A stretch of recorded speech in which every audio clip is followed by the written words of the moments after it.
My wife refused to spend her birthday with me, choosing dinner with her work friend instead.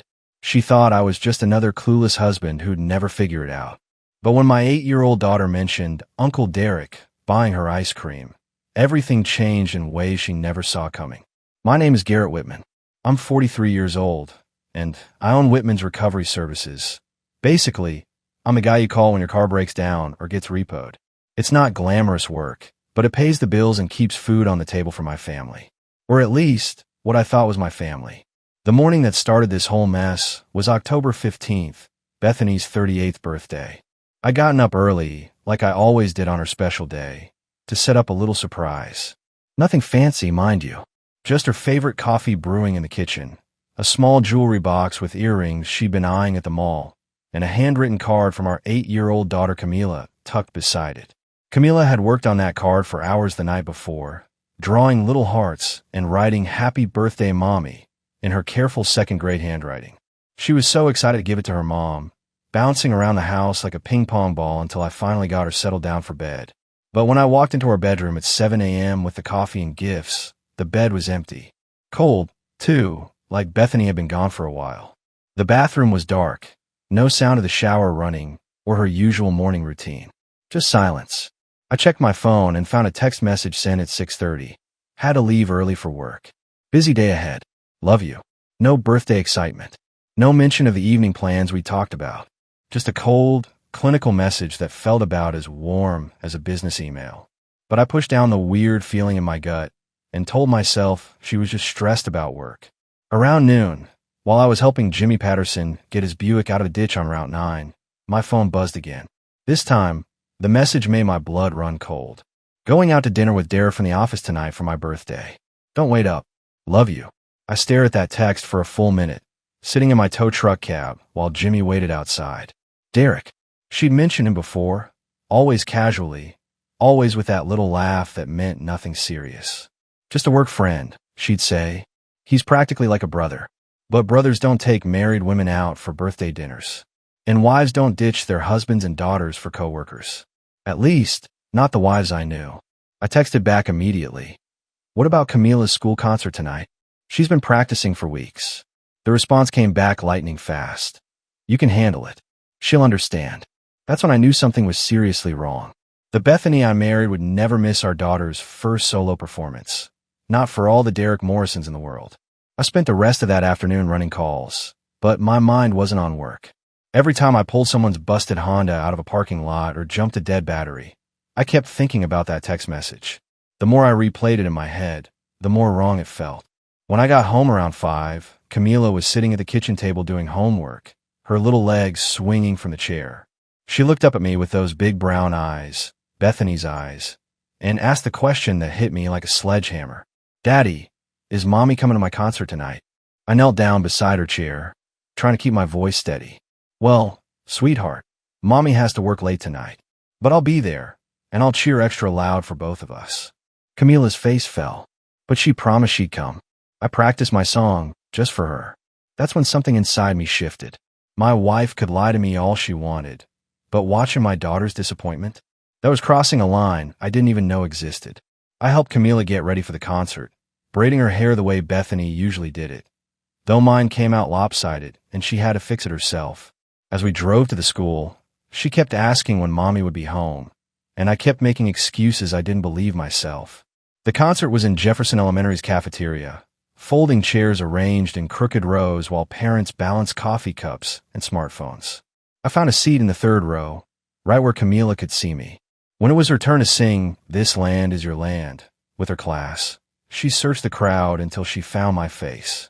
I gave her a big thumbs up, but I could see the empty seat beside me reflecting in her eyes. After the concert, while I was helping Camila gather her things, Mrs. Patterson, Jimmy's wife, and Camila's teacher came over to chat. Where's Bethany tonight? Mrs. Patterson asked. She never misses these things. I forced a smile. Work emergency. You know how it is. But Mrs. Patterson didn't look convinced, and honestly, neither was I. The drive home was quiet. Camila fell asleep in her car seat, still wearing her little dress from the concert. As I carried her inside and tucked her into bed, she mumbled something that made my blood run cold. Daddy, Why does Uncle Derek buy me ice cream when Mommy picks me up from school? I stopped breathing for a second. Uncle Derek? But she was already asleep, leaving me standing in her doorway with 1,000 questions and no good answers. I went to the kitchen and opened a beer, then sat at the table staring at my phone. Part of me wanted to text Bethany to demand answers. But another part of me, the part that was starting to connect dots I didn't want to see, knew that whatever she told me would just be another lie. Instead, I did something I'd never done before. I started paying attention. I didn't sleep much that night. Every time I heard a car door slam or an engine start, I checked the window thinking Bethany was coming home. She didn't roll in until almost 2 a.m., and when she did, she moved through the house like a ghost, quiet, careful, guilty. The next morning, I made a decision that would have seemed crazy to me a week earlier. I was going to follow my wife. After dropping Camila off at school, she asked again about Mommy missing the concert, and I had to change the subject. I drove to the office building where Bethany worked. Morrison & Associates, a mid-sized accounting firm downtown. I'd been there plenty of times for company picnics and Christmas parties, but I'd never paid much attention to the people she worked with. I parked across the street with a clear view of the main entrance and waited. At 10:30, Bethany came out with a man I'd never seen before. Tall, lean, wearing one of those expensive suits that screamed, "I make more money than a tow truck driver." Had to be Derek Morrison. What I saw next made my hands clench the steering wheel so tight my knuckles went white. He put his hand on the small of her back as they walked to his BMW. Not a casual touch. Not a friendly pat. The kind of intimate gesture that said they'd done this dance before. They drove to Luigi's, an upscale Italian place on 5th Street. Through the window, I watched them order wine at lunch. Wine at lunch on a Wednesday. Bethany never drank during work hours. Said it was unprofessional. But there she was, laughing at whatever Derek was saying, touching his arm across the table like they were the only two people in the world. I pulled out my phone and started taking pictures. Not because I had some master plan, but because I needed proof. Proof that I wasn't losing my mind. Proof that the woman I'd married, the mother of my child, was playing house with another man while I was home wondering what I'd done wrong. When they came out of the restaurant, Derek's hand found her waist again. This time, Bethany leaned into him. Actually leaned into him, like she belonged there. That's when I knew I wasn't dealing with an innocent friendship anymore. This was something else entirely. Something that had been going on long enough for them to develop their own little routine, their own signals, their own secret world that didn't include me or Camila. I followed them back to the office building, watching as they separated in the parking garage. Professional again, back to playing their parts. But I'd seen enough. Whatever game they were playing, I wasn't going to be the fool who pretended it wasn't happening. For the first time in months, I felt like I had some control back. Not much, but enough to start making plans of my own. That evening, I did something that would have made the old me sick to my stomach. I went through Bethany's things like a detective working a case. While she was in the shower, taking longer than usual, I noticed I checked her purse. Found a receipt from Victoria's Secret dated 3 days ago. Lingerie. Expensive stuff. The kind she used to wear for me back when we first got married, but hadn't bothered with in years. I also found something else. A hotel key card wedged between her credit cards like she was trying to hide it. The Grandview Hotel. Last Friday night. The same Friday, she told me she was working late on the Henderson account. My hands were shaking as I put everything back exactly where I'd found it. When Bethany came out of the bathroom, wearing a towel, I was sitting on the bed pretending to read my phone. "How was work?" I asked, keeping my voice casual. Bethany glanced at me in the mirror while she brushed her hair. "Fine. Busy." Derek and I had to go over some client proposals. Derek and I, like they were a team, like I was just some guy she happened to live with. "That's nice," I said. "Maybe I should take you out for lunch sometime. Been a while since we did that." She froze for just a second, barely noticeable unless you were looking for it. "Oh, you know how crazy work gets. Hard to get away during the day." But she'd gotten away just fine to have wine with Derek Morrison. Later that night, after Bethany fell asleep, I did something else I'd never done before.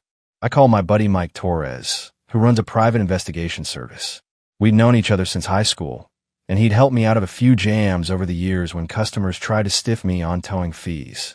"Mike, it's Garrett. I need a favor." Mike's voice was groggy. "Jesus, Garrett, it's midnight. What's going on?" "My wife's cheating on me." Silence on the other end. "Then, you sure about that?" "Sure enough." I need to know how long it's been going on and how deep it goes. This is going to cost you, brother.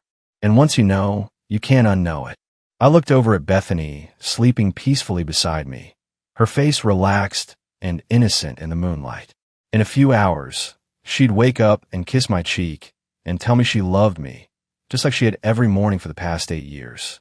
And it would all be a lie. I need to know, I told Mike. All of it. Give me 3 days, he said. I'll call you Friday.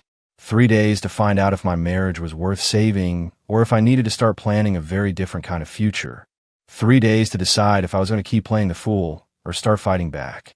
I hung up the phone and stared at the ceiling until dawn, listening to my wife breathe beside me and wondering how long she'd been lying to my face. Friday afternoon, Mike called me while I was winching a Ford Explorer out of Mercy Creek. I've been waiting for this call all week, but when my phone rang, I almost didn't want to answer it. Garrett, we need to meet, Mike said. His voice was different. Serious. You free tonight? Yeah. Bethany's got book club. Another lie. I was sure, but I didn't bother calling her on it anymore. We met at Murphy's Bar on the south side of town, the kind of dive where truckers and construction workers went to forget their problems. Mike was already there when I arrived, nursing a beer and looking like he'd rather be anywhere else. Before I start, Mike said as I sat down, you sure you want to hear this? Because once I tell you, there's no going back. I ordered a whiskey and knocked it back. Tell me everything. Mike opened a manila folder and spread photos across the sticky table. Pictures of Bethany and Derek at restaurants, hotels, even walking hand in hand through Riverside Park where she used to take Camila to feed the ducks. It's been going on for 4 months, Mike said. Started right after the company retreat in August. They've been meeting twice a week, sometimes 3 times. Always the same hotels, the Grandview downtown, the Hampton Inn by the highway. I picked up one of the photos. Bethany was laughing at something Derek had said, her hand on his chest like she owned him. What about Camila? That's the part that's going to hurt the most, Mike said quietly. She's been taking her daughter with her sometimes, telling the kid that Derek's just a friend from work, but he slid another photo across the table. It showed Derek pushing Camila on a swing at Jefferson Park while Bethany watched from a bench. They looked like a family. A happy family that didn't include me. How many times? I asked. At least 6 that I could document. Always when you were working late calls. The whiskey in my stomach turned to acid. She's been using our daughter as cover for her affair. Mike nodded grimly. It's worse. I talked to a guy who works at the Grandview. They know them by name there. Derek's been telling people Bethany's his girlfriend.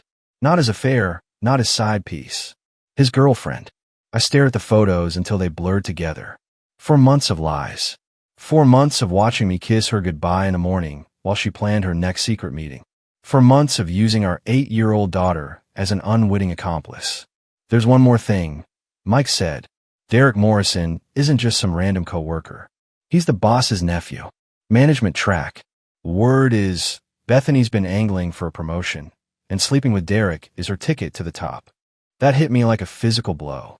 This wasn't some grand romance. This wasn't love making her do crazy things. This was calculated. Strategic. She was trading her family for a corner office and a better parking spot. What do you want to do? Mike asked. I gathered up the photos and put them back in the folder. I want to end this. All of it. Saturday morning, I woke up with a plan. Not just any plan. A plan that would give Bethany exactly what she thought she wanted, just not how she expected to get it. While Bethany was getting ready for what she claimed was a girls' day shopping trip, I called her office. Derek Morrison answered his direct line on the second ring. Derek, this is Garrett Whitman, Bethany's husband, I said in my friendliest voice. Silence on the other end. Then, hi. What can I do for you? Well, I'm planning a surprise party for Bethany next weekend, and I wanted to invite some of her work friends. She talks about you all the time. I could practically hear him sweating through the phone. That's really nice of you. She's always saying how much she enjoys working with you. How you two make such a great team. I let that hang in the air for a few seconds. Anyway, the party's next Saturday at 6. Hope you can make it. I'll check my calendar. Great. Oh, and Derek, bring a date if you want. I know Bethany would love to meet whoever you're seeing these days. After I hung up, I called Mike. I need you to do something for me. Next Saturday night, I want you to be at the Grandview Hotel with a camera. What are you thinking? I'm thinking Bethany's going to panic when she realizes I know about you, Derek. And when people panic, they make mistakes. The rest of that day, I watched my wife like I was studying a foreign species. She moved through our house, played with our daughter, made dinner, all while planning her next betrayal. It was almost impressive how easily the lies came to her. That evening, while Camila was watching cartoons and Bethany was in the shower, I did something that felt like closing a door forever. I called my lawyer, Tom Bradley, the same guy who'd handle my business and corporation. Tom, I need to file for divorce, I said quietly. Jesus, Garrett, what happened? My wife's been cheating for 4 months, using our daughter as cover. I've got photos, hotel records, the works. Bring everything to my office Monday morning. We'll take her for everything she's worth. I don't want her money, Tom. I want my daughter. With what you've described, that shouldn't be a problem. Ohio courts don't look kindly on mothers who use their children to facilitate adultery. Sunday morning, Bethany announced she had to run some errands. Alone, on a Sunday, when most stores were closed. Take your time, I told her, kissing her cheek like nothing had changed. Camila and I will be here when you get back. But we wouldn't be. While Bethany was off playing house with Derek Morrison, I was going to take my daughter to my parents' place for the day. Let her spend time with people who actually loved her, who wouldn't use her as a prop in their lies. As I watched Bethany drive away, I felt something I hadn't felt in months. Peace.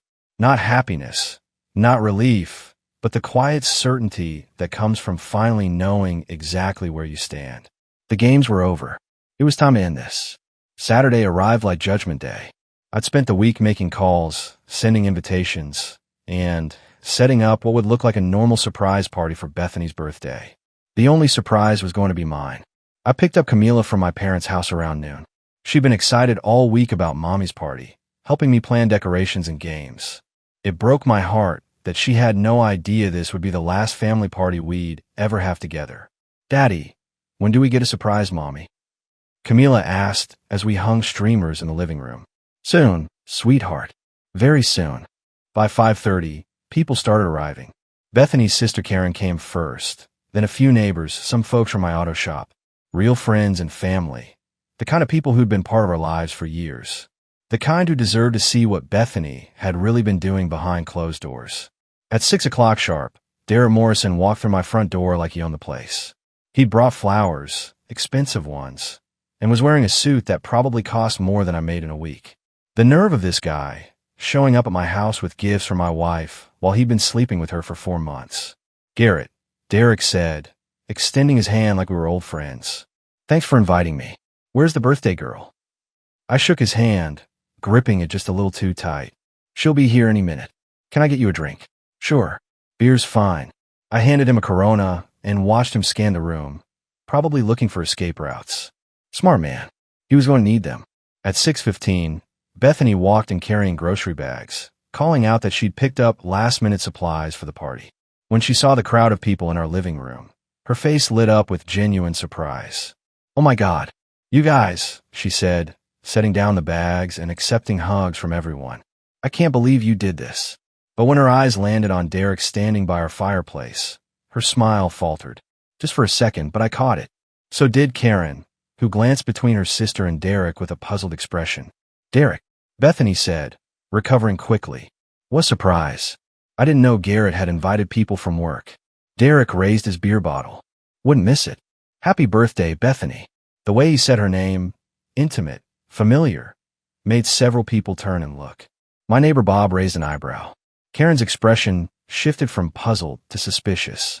For the next hour, I watched my wife navigate the most uncomfortable situation of her life.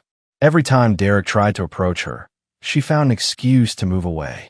Every time someone asked how she knew him, she gave vague answers about work projects. She was trapped between her two worlds, and the walls were closing in fast. At 7:30, I tapped my beer bottle with a fork and called for everyone's attention. I'd like to make a toast, I announced, to my beautiful wife Bethany, who's been working so hard lately. She's been putting in extra hours, staying late for important meetings, even working weekends with dedicated colleagues like Derek here. Derek went pale. Bethany's smile looked painted on. So here's to commitment, I continued, raising my bottle, to dedication, and to getting exactly what you deserve. After the toast, I cornered Derek by the kitchen island, while Bethany was opening presents in the living room. Having fun? I asked quietly. Derek nodded, but sweat was beading on his forehead. Great party. Really great. You know, Derek, Bethany talks about you all the time at home, always mentioning how much she enjoys working with you. I leaned in closer. How much time you two spend together? We work well as a team, he said carefully. I bet you do. In fact, I have some pictures of just how well you work together. I pulled out my phone and showed him one of Mike's photos, the two of them holding hands at Chester Steakhouse. Derek's beer bottle slipped from his hand, shattering on my kitchen floor. The crash made everyone in the living room turn and look. Everything okay in there? Karen called out. Just a little accident. I called back. Derek's just a little nervous. Aren't you, Derek? He was staring at the photo on my phone, like it was a snake about to bite him. Garrett, I can explain. Oh, I think you've explained enough. I swiped to the next photo, them coming out of the Grandview Hotel together. 4 months, Derek. 4 months of you screwing my wife while I'm working to support my family. It's not, we didn't. What? You didn't think I'd find out? You didn't think there would be consequences? I stepped closer. Here's what's going to happen. You're going to walk into that living room, and you're going to tell everyone exactly what kind of work relationship you and my wife have been having. I can't do that. Then I will. I raised my voice so everyone could hear. Hey, everyone. Derek has something he'd like to share about his work with Bethany. The living room went silent. Bethany looked like she was about to be sick. Actually, I continued, let me help him out. Derek and my wife have been having an affair for 4 months. They've been meeting at hotels, having lunch dates, and using my daughter as cover for their little romantic getaways. The silence was deafening. Then Karen stood up, her face white with shock. Bethany, she said, is this true? Bethany looked around the room at all the faces staring at her. Friends, family, neighbors who'd known us for years. People who'd celebrated our wedding, who'd thrown us baby showers, who'd been part of our lives when we were happy. She started, then stopped. Her mouth opened and closed like a fish gasping for air. Derek tried to slip toward the front door, but Bob Mitchell, my neighbor and a former Marine, blocked his path. I don't think you're going anywhere just yet, son, Bob said calmly. Bethany, I said, my voice cutting through the tension. These people came here to celebrate you. Don't you think they deserve to know who they're really celebrating? Tears started running down her face, but I felt nothing. No sympathy, no regret. Just the cold satisfaction of watching a liar finally get caught. It's true, she whispered. Then louder. It's true. I've been seeing Derek. The room erupted. Karen started crying. My neighbor Mrs. Peterson gasped and put her hand over her mouth. Bob just shook his head like he'd seen this kind of thing too many times before. But I wasn't done yet. Tell them about the hotels, Bethany. Tell them how you used our daughter as an alibi. Tell them how you've been planning to leave your family for a man you've known for 4 months. And then, for the first time since this whole thing started, my wife finally told the truth.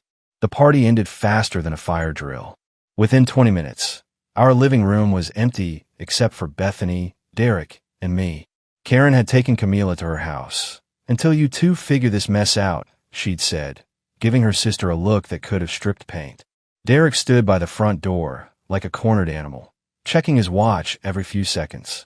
Bethany sat on our couch, still in her party dress, crying into her hands. The birthday decorations hanging around the room looked obscene now, like evidence of a life that had been nothing but a lie. Sit down, Derek, I said. We're not done talking. Look, man, I think I should just go. I said sit down. My voice had an edge to it that made Derek's eyes go wide. He sat.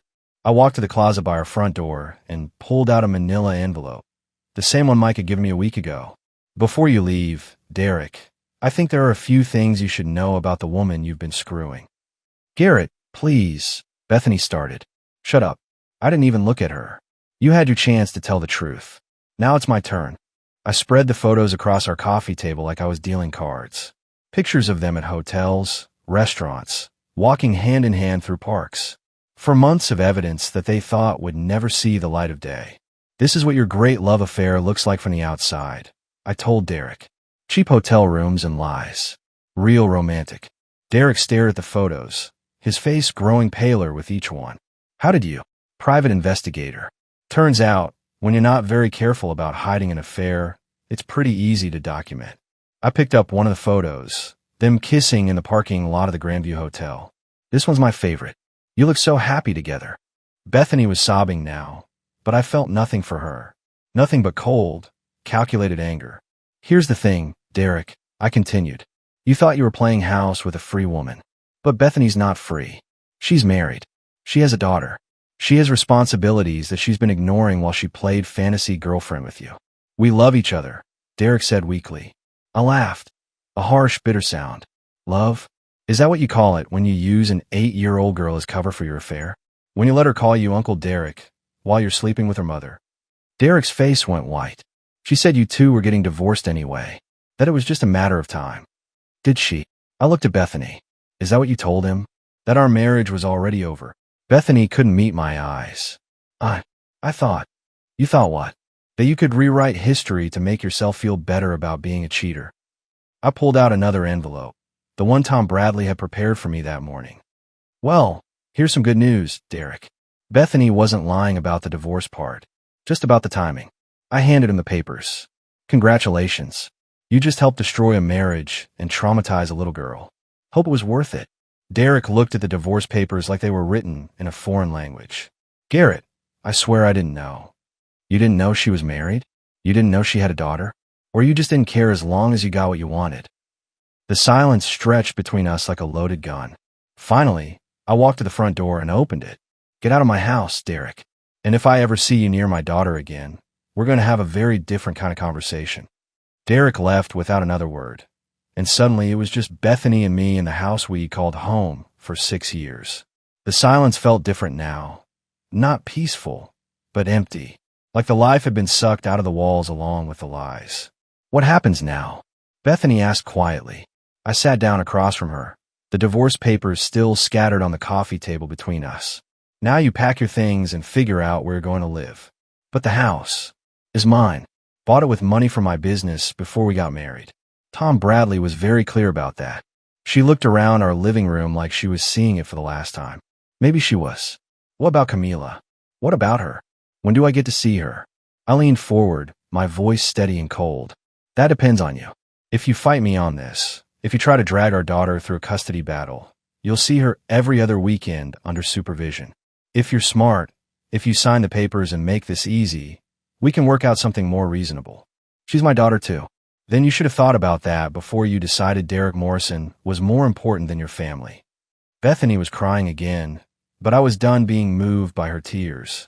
I'd seen too much, learned too much about who she really was underneath the wife and mother act. I made a mistake, she whispered. No, I said, standing up. A mistake is forgetting to pick up milk at the store. What you did was make a choice. Every day for 4 months, you chose him over us. You chose lies over truth. You chose your fantasy over your daughter's happiness.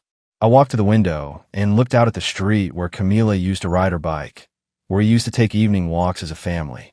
All of that was gone now, erased by Bethany's selfishness. I'll have my lawyer send you the custody agreement, I said without turning around. You can have your things packed and out by next weekend. Garrett, please. I know I messed up, but nothing. I finally turned to look at her. You don't get to, but you're way out of this. You made your choice. Now live with it. A year later, I was sitting in the same living room, but everything was different. Camila was doing her homework at the kitchen table, humming softly to herself. She'd adjusted better than I'd expected. Kids are resilient that way. Bethany saw her every other weekend and some holidays, but our daughter was thriving in the stable environment I'd built for us. I'd started dating again, nothing serious yet, but there was a woman named Sarah who made me laugh and treated Camila like she mattered. Baby steps towards something that might eventually become love again. The divorce had been finalized 6 months ago. Bethany had signed everything without a fight. Probably realized she didn't have much choice with all the evidence stacked against her. Last I heard, she was working at a different accounting firm and living alone in a 1-bedroom apartment downtown. Derek had transferred to the company's Atlanta office shortly after our confrontation. Apparently, small towns have long memories when it comes to home wreckers. As for me, I was learning how to be happy again, learning how to trust my instincts, how to value myself enough not to accept lies and betrayal as the price of keeping someone else comfortable. Daddy, can Sarah come to dinner tomorrow? Camila called from the kitchen. If you want her to. I called back. I do. She's nice. And she actually listens when I talk. I smiled. My daughter was learning the difference between people who cared about her and people who just pretended to. That was a lesson that would serve her well for the rest of her life. The house felt peaceful now. Honest. Like the walls themselves were relieved not to have to hold secrets anymore. I'd built something real here. A home where my daughter could grow up knowing she was loved, protected, and valued. Where truth mattered more than convenience. And where promises actually meant something. It wasn't the life I'd planned, but it was better than the lie I'd been living. And that was enough.